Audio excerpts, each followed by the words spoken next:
Манай байгууллагт $1 хөрөнгө оруулалт оруулахад тэр маань $10 цаашид жишээ доорож хөрөнгө оруулалт болж ингэж явдаг. Яг би бүр маш тодорхой тойлоо. Нүби хүүхдийн санд $100 хөрөнгө оруулалт хийхэд $96 нь яг тухайн хүүхэд буюу зорилтод бүлэгтэй хүрдэг.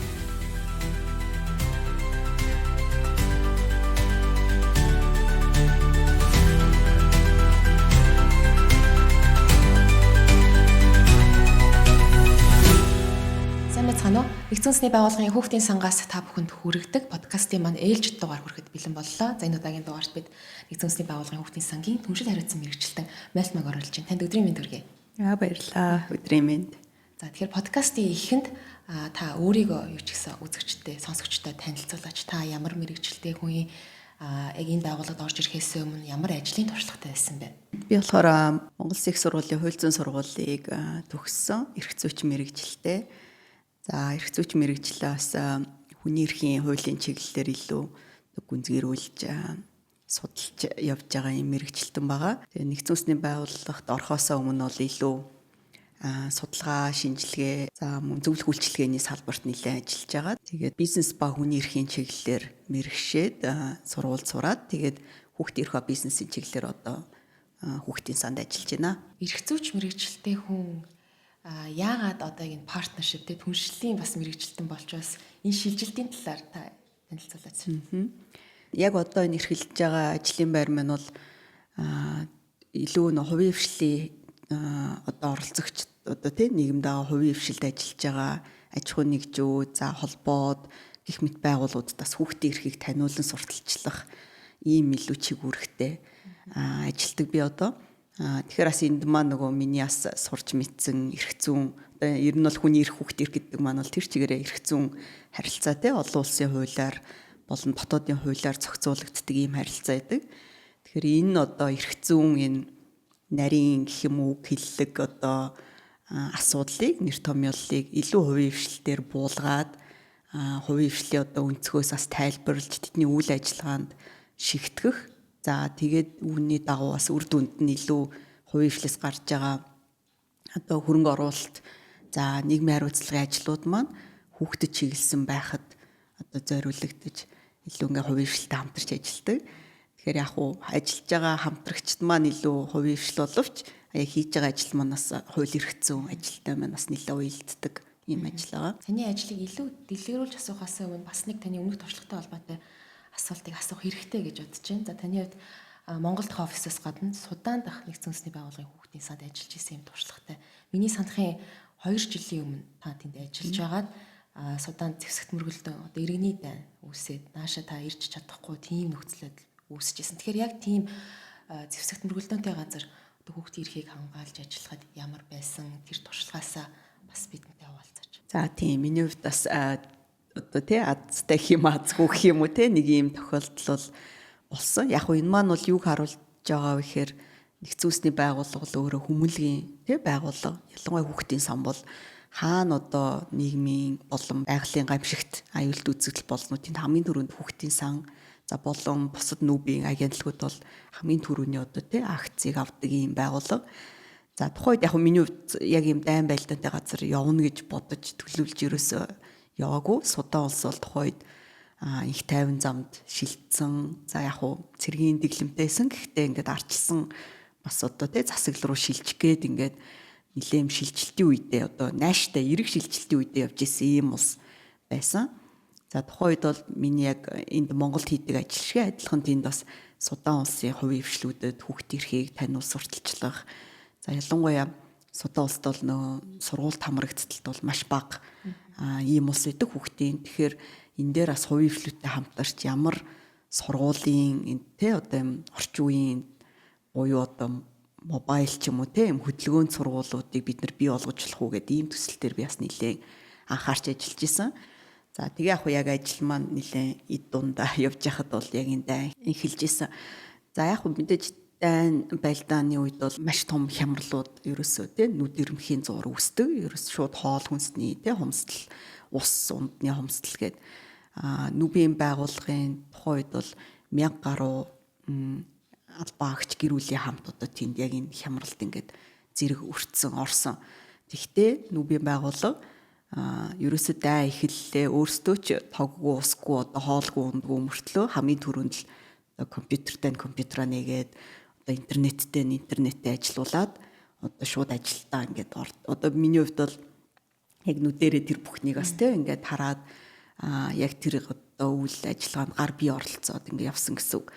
Тэгэхээр даа эхэллээ нүүбийн нэгдсэн үндэсний байгууллагаас бол тухайн улс орныг ялангуяа хүүхдийн сан 3 түвшний зэрэгэлт хуваадаг. Одоо L1, L2, L3 гэдэг одоо хямралын хэр далаацтай юм томоохон хямрал нүрэлж байгаа нь. Тэгээ L3 гэдэг одоо хамгийн одоо тий хүнд яг одоо энэ дайн болж байгаа улс орны юм статусыг одоо шууд тэр өдөр нь зарлах тий одоо ерхий ассамблей тодорхой одоо энэ нүүбийн бүх одоо механизмаар хуралдаад зарладаг. За үүний дагуу маш нарийн протоколууд ирдэг. За яг одоо 24 цагийн дотор ийм бичиг баримт гарах ёстой.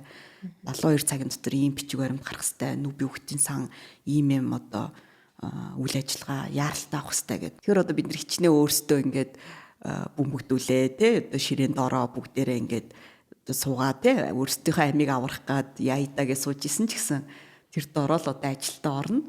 За яагаад гэвэл бидний ард нэг Судан улс бол нийт 46 сая хүн амтай 24 сая гаруй бараг хүүхдтэй маш юм бас залуу улсын тоонд орж явдаг. Тэгэхээр энэ одоо 20 эдэн сая хүүхдийн амь нас эрүүл мэндэд бид нар яаралтай одоо тий маш бага хохирол учруулахын төлөө бүх л одоо үйл ажиллагааг тэр доор нь хийх ёстой. Хаана хідэн хүүхэд усгүй болсон байна. Хаана хідэн хүүхэд хоолунд байна. Хідэн хүүхэд ихнээсээ эхлээд одоо шархтж гин тий нас орж гин бөмбөгдөлтөнд өртөж гин энэ тоо болгоныг гаргаад одоо төв офисууд руугаа хөргүүлэхэд төв офисоос буцаад шаардлагатай хөрөнгө санхүүжилтийг яаралтай одоо нэг яаралтай хуваарлдаг. Тэгэхээр энэ дээр бол одоо бидний тухайн үед бол ялангуяа нүүбийн хүүхдийн сангийн ажилтнууд маань бол бас тангараг өргөдөг энэ ажилд орохоос өмнө. Тэгэхээр энэ тангарагтаа бас хэрхэн те хүмүүс үнж байж тэнд ажиллаж гин. За өөрөө ч гэсэн өргөсөн тангарагийнхаа утга учирыг баг тэгэхэд анх ер нь бол ойлгосон.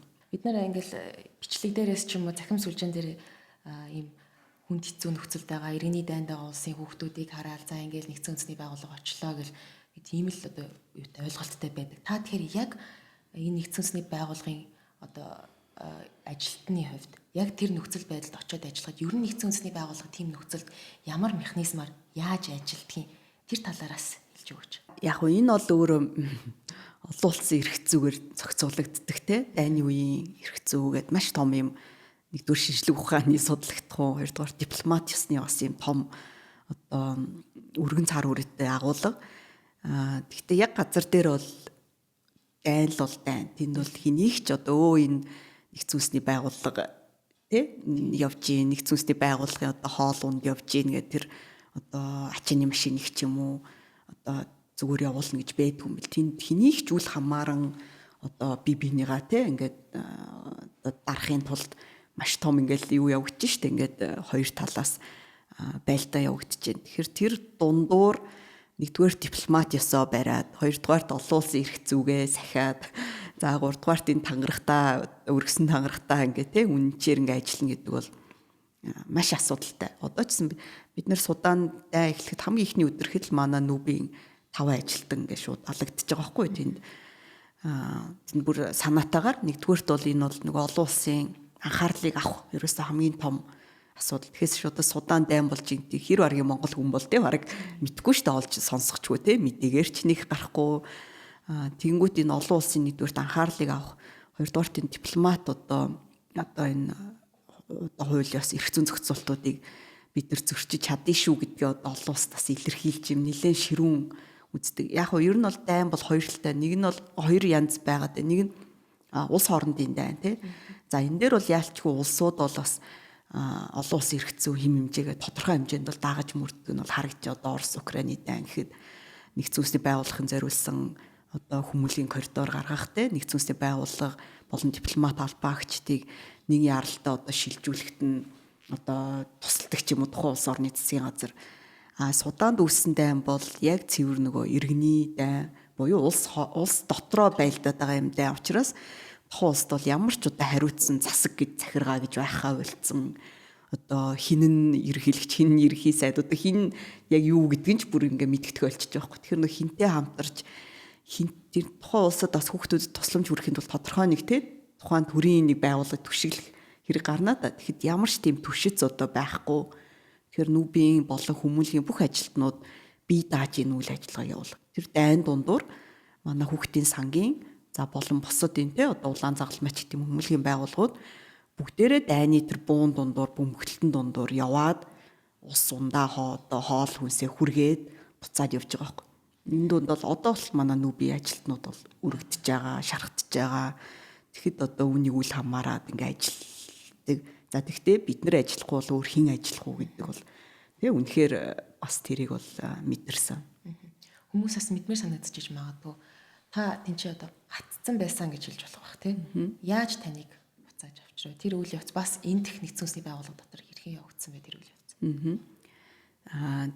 Тийм одоо яг хуу түр үйлс ингээл эхнээсээ бол нүүбийн ажилтнуудыг ингээд ирэхэд бол ингээд онцгойлон бас ингэж дарамтлах гэдэг юм уу тийм ер нь юм жоохон эрсдэлтэй нөхцөл байдал бол үүссэн байсан.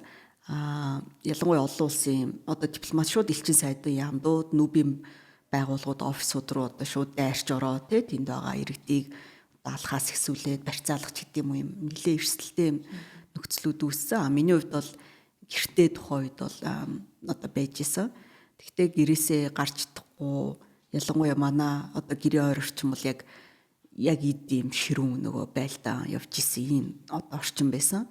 Тэгэхээр бол гэрээсээ гарах ямар ч боломжгүй. Гэхдээ гэр маань өөрөө одоо буун сумаа өртөөд идэг, дээрээс бөмбөгтөөд идэг. Тэгтээ ингээ байшин барилга маань өөрөө нураад идэг ихнээсээ. Тэгэхээр яг энэ нөхцөлд бас хинж хинийгаа одоо ирж авна гэдэг бол хэцүү юм байл л. Гэтэ анх бол за хин нэгэн ирээл авах ямар нэгэн барыг онгоц вертолет ирээл авах гэл. Гэтэ яг ингээ боддоор бодоход тэртэй бөмбөгтөлтөн дунд одоо хинж амиа золиослоод хинийхаа ч төлөө явахд бол маш хүн. Тэгээ яг хуу эцсийн дүнд өөрийнхөө л одоо амийг аврахаас өөр юм аргагүй нөхцөл байдалд бол орсон. За тэгээ тухайд яг хуу тэр ойр орчимд амьдарч исэн хүмүүс маань мэдээж юм зохион байгуулалтанд ороод эхэлж байгаа юм. Тэгээд гол нь нөгөө тэнцээ чинь бас интернет одоо утас сүлжээ бүх юм ер нь маш хязгаарлагдмал тасалдсан. Бид нар нүүбийн ажилтнууд тултаас нэг одоо арай өөр интернетийн те сүлжээ юутай байсан. Тийм учраас хүмүүстэй холбогдож нэг тодорхой 3-4-өрөө бүлэг болж те нэг бие биенийгээ хамгаалах маягтай тэгээ бас нэг машинтай хүмүүстэй дайгдах маягтай ингээд тухайн орчноос бол ерөөхдөө гарч исэн. За тэгээ агаарын хилээ судаа ус бол хаацсан агаараар нэвтэрсэн улс орны онгоцуудыг бол унгааж исэн. Наазах нь Туркийн онгоц бол Турк одоо судаа хоёр бол бас ийм дипломат ёсны хувьд бол бас юм нэлээд нааштай сайн харилцаатай улсууд. Гэтэл тэгэл Туркийн онгоц агаар илийг нэвтрэхэд будаад унгачиж байгаа байхгүй. Тэгэхээр бол ямар ч улс орон, ямар ч том улс жишээ нь онгоц ч юм уу явуулж иргэдэд авах боломжгүй болсон. Тэгэхээр бүгд л одоо газраар ямар нэгэн байдлаар автобусаар одоо машинаар явган ус онгоцоор гэл бүхэл төрлийн хэрэгслэр ер нь бол тухайн улсын хилийг ингээд гарч исэн. Бидний хувьд бол тодорхой нэг цэг дээр очиод нүүбийн ажилтнуудыг аврах юм ажиллагаа бол явагдсан. Автобус болон машин одоо тухайд байгаа бүхэл тээврийн хэрэгслийг ашиглаад 1000 гаруй хүнийг бол тухайн улсаас гаргах юм ажиллагаа бараг 14-5 хоногийн турш үргэлжилсэн. Би бол тэр ажиллагаанд ямар ч зороод Сауди Араб руу бид нар бол ус онгоцоор миний хувьд бол Францын ус онгоцонд бол дайгдчих юм уу тийм ингээд нүб маань мэдээж өөрөө нүбийн ус онгоц ч гэдэг юм бол байхгүй. Тэгэхээр ингээл томоохон улс орнуудын л одоо тийм ингээл бас хүчин чармаалтаар 5 хүн 10 хүн гэдэг шиг ингээл тийм бас нүбийн ажилтнуудаа ингэж тухайн аюултай бүсээс бол гаргаж исэн. Хэдий яг одоо ингээд та энгийнтэй ярьж байгаа мэт одоо бараг нэг түүх шиг ярьж байгаа мэт боловч таны хувьд бол бас амьдралч хамгийн игзэгтэй, айцтай ч тийм бас үе байсан баг. Тэгээд энэ талаараас бидэнтэй чөлөөтэй хуваалцсан их баярлалаа. Тэгээ одоо танилаа эргээд үргэлжлээд таны нөгөө ажилтай холбоотой бас асуултыг асууя. Хүүхдийн эрхийг одоо хамгаалах чиглэлд бол хүн болгон л оролцох хэрэгтэй. Тэгвэл энэ хувийн хвшлийнхэн яг яаж хамгаалж чадах юм? Хувийн хвшлийнхний оролцоо ер нь ямар байх хэрэгтэй юм бэ? Ёстой ч байга ер нь ямар байх боломжтой вэ? Хувийн хвшил ингээ хүүхдийн эрхийг хамгаална ч гэдэм үү те хүүхдийн эрхийг хангана гэхээр нэг юм сайн дурын ажил юм шиг маш их ингэж боддог. Нийгэмд ч гэсэн тийм ойлголт өгдөг. Хувийн эрхлүүд маань өөрсдөө ч гэсэн ингэ сайн дураараа хийж байгаа юм шиг. Гэвч яг үндэ бол энэ маань бол олон улсын эрх зүй, Монгол улсын маш олон хуйлуудад ажил олгогч болон одоо хувийн эрхлэлийн бүр одоо захирлуудын үүрэг болоод ингээ орцсон байдаг. За наазах нь л бид нэр одоо хүүхд хамгааллын тухай хууль, энэ хуулийн дээр бол хувийн эрхлэл ямар үүрэг оролцоотой байх юм гэдгийг бол маш тодорхой заасан байдаг. За ялангуяа олон улсад одоо энэ сүүлийн үед яригдж байгаа нь ESG стандартууд байгаа тийм энэ компаниуд маш их үйл ажиллагаанд нэвтрүүлж байгаа. За энэ олон улсын стандартууд дотор ч гэсэн хүний эрх, тэр тусмаа хүүхдийн эрхийг бизнесүүд маань яаж хангаж өдөр тутмынхаа үйл ажиллагаанд хангаж явах хэрэгтэй ингээд заасан байдаг. Ер нь бол бизнес маань өнөөдөр зүгээр нэг гараад баяр наадмаар ч юм уу тийм хүүхдэд нэг бэлэг өгөх бол энэ бол ерөөсөө хүүхдийн эрхийг хангаж байгаа асуудал биш.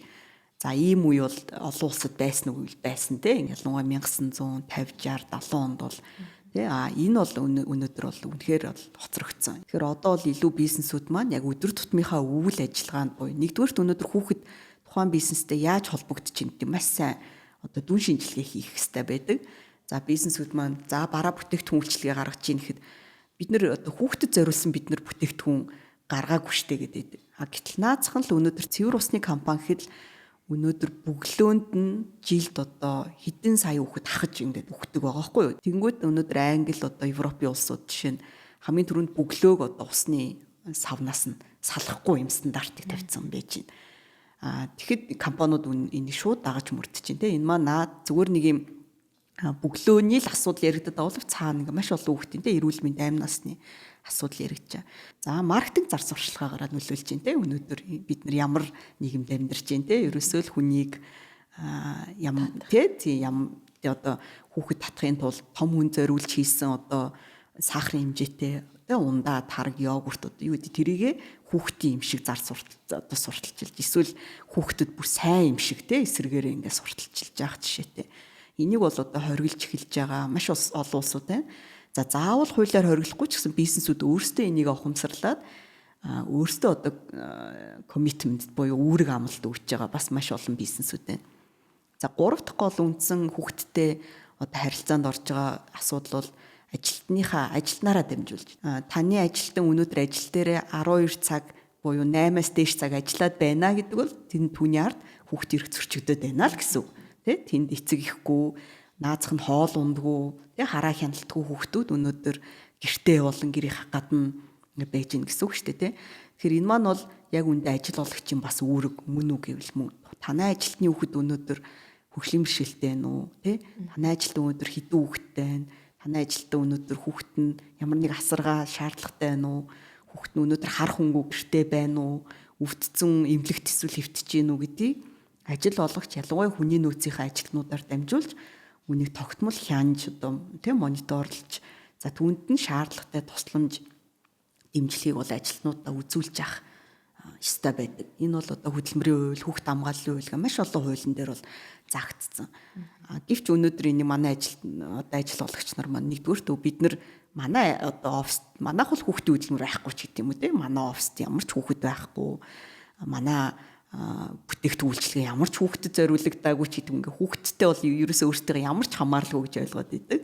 Гэвч бүх бизнес, бүх төрлийн ямар ч шатанд жижиг 5 ажилтнтай ч бизнес вэ, 5,000 ажилтнтай ч бизнес вэ, та бол хүүхдтэй, хүүхдийн эрхтэй ямар нэгэн байдлаар огтлцолд орж байгаа шүү гэдгийг ойлгох хэрэгтэй. Үнийг ч ойлгуулахын тулд нүбий хүүхдийн сан болц одоо болтол ингээ ажиллаж байгаа.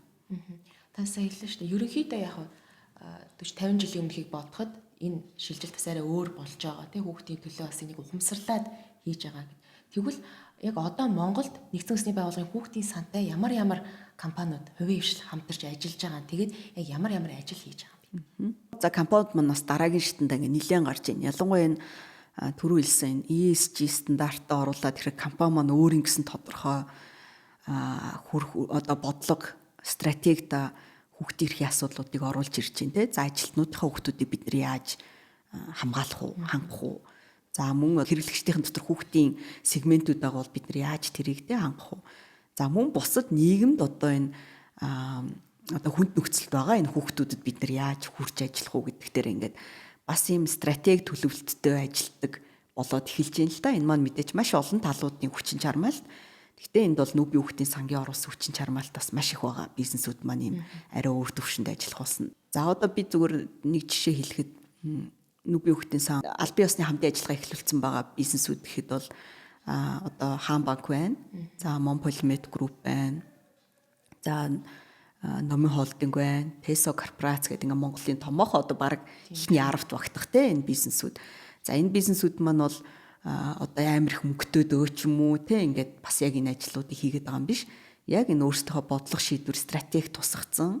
За бид нар хүүхдийн эрхийн чиглэлд урт хугацаанд бид нар те боловсролын одоо хүртээмжийг бид нар сайжруулнаа ч гэдэм үү. За эсвэл бид нар эрүүл мэндийн те чанартай үйлчлэгийг бий болгоно ч гэдэг юм ингээ маш нарийн бас стратегиуд тавьсан. За бүр хүрх хүүхдийн тоо одоо гэх мэт ингээ хамтрагч байгууллагууд гэх мэт ингээ маш нарийн тоонууд тавьсан байдаг. За энэ хүрээнд бас нүүбийн хүүхдийн сантай ялангуяа маа нүүбийн хүүхдийн сангийн гол үйл ажиллагаа л бол ерөөс тэр шүү дээ те хүүхдийн боловсрол эрүүл мэнд одоо хүүхд хамгаалалт хамгийн одоо үр дүнтэй хамгийн бага зардлаар одоо хамгийн том те одоо ийм акц одоо үйл ажиллагааг авдаг. Тэгэхээр энэнд одоо хувь нэмрээ оруулах замаар гэсэн үг. Одоо манай байгууллагт $1 хөрөнгө оруулалт оруулахад тэр маань $10 одоо цаашаа жишээ дорож хөрөнгө оруулалт болж ингэж явдаг. Яг би бүр маш тодорхой тойл. Нүүбийн хүүхдийн санд $100 хөрөнгө оруулалт хийхэд $96 нь яг тухайн одоо хүүхэд буюу зорилтод одоо бүлэгтээ хүрдэг. Ийм судалгаа бол байдаг.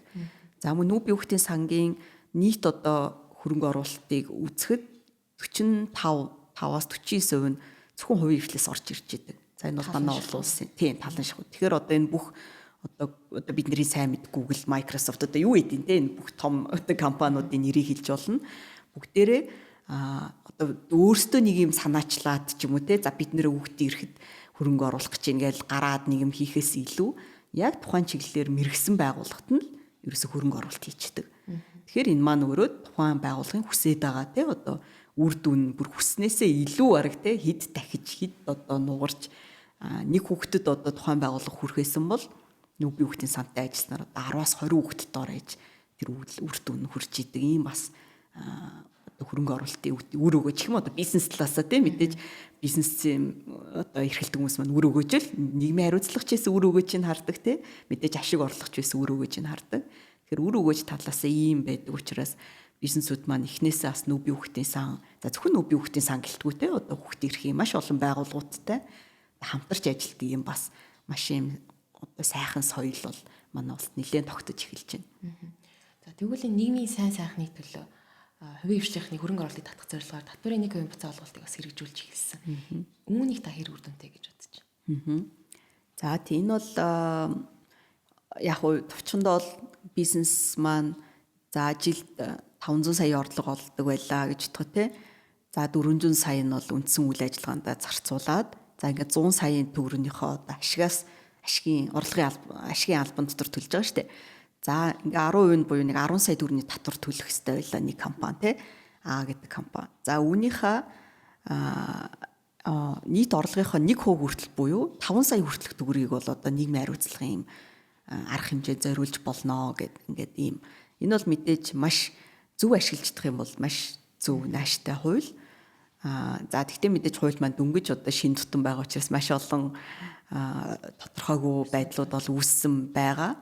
За үүнийг бид нар бас аль болох чадлаараа бас энэ эрх бүхий байгууллагатай хамтраад ойлгомжтой болгохоор бол ажиллаж байна. Бид нар 10 сая төгрөгөө шууд улсадаа татварт өгч болохгүй болно. Энэ бол тийм. Энийг бол ерөөсөө хаагаагүй хориглоогүй те. Заавал ингээл нэг талын ч юм уу ингээл нэг газар өгстэй мэн гэдэг ойлголт ерөөсөө биш. Угаасаа татварыг хурааж аваад улс бол энийг нийгмийн энэ үйл ажиллагаанд зарцуулж байгаа шүү дээ. Имлэг болж чинь, сургууль болж чинь, багшийн цалин болж чинь гэдэг юм уу те. Тэрийг илүү бизнес бол яах вэ? Өөрийн хүссэн за түрүү хэлсэн одоо CSR-ийнхаа стратеги төлөвлөлтийг гаргацсан бизнесүүд байж штэ тий. Тэгвэл тэд нар маань за би яг хүүхдийн эрүүл мэндэд манай бизнес одоо хөрөнгө оруулалт хийнэ гэсэн байвал тэрэндээ л одоо зарцуулах тэр боломжийг ер нь олгож байгаа гэсэн үг тий. Тэгэхээр яг уу энийг маань бол зөв ашиглаад бизнесүүд манаас одоо татвараас бултах ч юм уу тий булцах юм муухай зорилгоор ашиглахгүй байвал уул нь бол их зохимжтой. Хэрвээ ийм зорилгоор ашиглаад эхлэх юм бол энэ хуулийн маань зүйл залт мэдээж хизээ нэг өдөр хүчингү болно тий. Энэ улс гэдэг бол мэдээж татвар дээр тогтж байгаа тий. Татварын орлого бол маш чухал. Манай улс цаашдаа бас хөгжих үү, доктортой явах уу гэдэгт.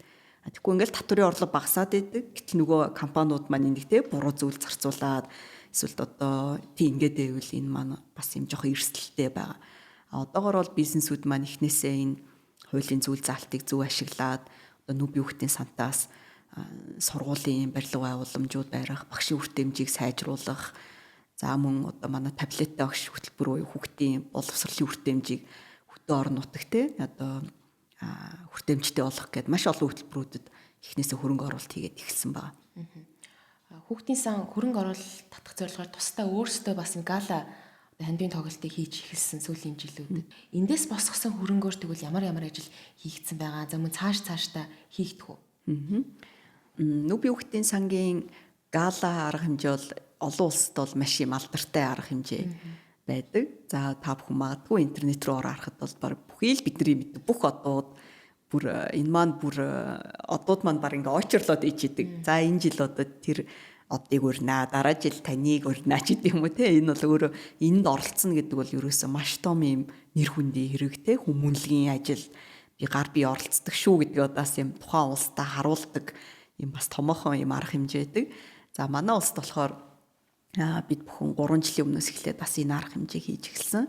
За энэ маань өөрөө бас нэлээд шин тутам. Гала арга хэмжээ маань тодорхой хэмжээний нэлээд өндөр дүнгийн юм такстай.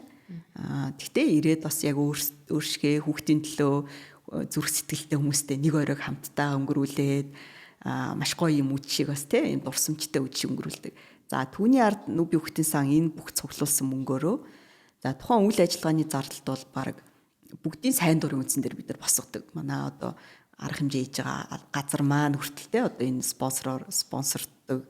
За ирж байгаа урлаг соёлын дуучид одоо баг хөтлөгч нар маань хүртэл ингээ үн төлбөргүй те. Тэгэхээр тэндээс бол хинж ямар нэгэн одоо цалин хөлс урамшуул авдаггүй тийм. Гол нь энэ цуглуулсан тэр орой цуглуулсан бүх мөнгөө бид нар өмнө нь зарласан яг тэр тухайн арга хэмжээдээ зарцуулдаг. Хамгийн ихний бид нар гала арга хэмжээний санхүүжилтийг бол агаарын бохирдлынхаа хөтөлбөрт буюу одоо айл өрхүүдийн гэрийг дулаалах мөн тэ цахилгаан одоо их усүрт холбох манай чип гэдэг одоо багц байдаг. За чип багцтай бид нар хөрөнгө оруулсан. Ялангуяа ихэнх зардал нь бол гэр цэцэрлэгүүдийн одоо хүүхдүүд маань тухайн үед маш их гэр дотроо ингээд нүрс түлээ тий. Тэр жоох хүүхдүүд 100 тойроод түлэгдээд ингээд байж идэг. За тэгтэл одоо л бид нар Монгол улсын хэмжээнд үндсэндээ нүрс түлж байгаа одоо тэ дотроо ингээд 100 тавьсан гэртээ одоо ийм цэцэрлэг бол нэг байхгүй болсон. Тэр галагийн маань жишээ нь такс бол ингээд нэг 500 мянга сая төгрөгийн хооронд ч юм уу те ингээд тухайн хөтөлбөртөө бас хэрэгцээтэй байгаа бид нар мөнгө үндэслэж ингээд хийж исэн. Тэгэхэд нэг хүн жишээ нь өдөр 500 мянган төгрөг барьж яваад одоо шууд ингээд те ийм импакт гаргаж чадахгүй гэвэл чадахгүй шүү дээ те. Гэтэл бүгдээрээ цуглаад тэгэд нэг орой за нэг 200 гаруй цуглаад ганцхан оройн юм шиг боловч энэ мөнгө маань өөрөө ийм том одоо үр нөлөөтэй ийм ажил жишээ нь болж хуурж байгаа байхгүй. За дараагийн бид нар галагийнхад хөрөнгө оруулалтаар бол бид нар энэ таблеттай багш хөтөлбөрийг бол хэрэгжүүлэхэд маш том хөрөнгө оруулалт хийсэн.